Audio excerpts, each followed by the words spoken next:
Suurseminaril räägivad naised oma hingelt ära ja Kristiina, sina räägid sellisel tundlikul teemal nagu naistepoolne vägivald. Kui see on suur seminar, kui see on naiste seminar, kui on eesmärk nagu avada süda ja tõesti teineteisele toeks olla ja päriselt ka teineteist toetada, mõista, siis et mis on siis see minu teema, millest ei tahaks üldse rääkida. Ja just isiklikult iseendast. See ongi see koht, kuhu ma lähen iseennast avama.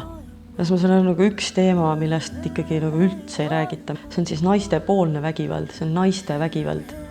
Et mitte naiste vastane, kui vägivaldsed naised ise on ja milline on naistepoolne vägivald.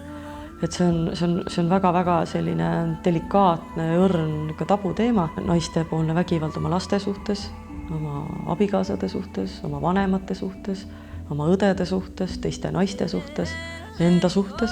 Paha on, häbi on, vastik on, valus on, süütunded on.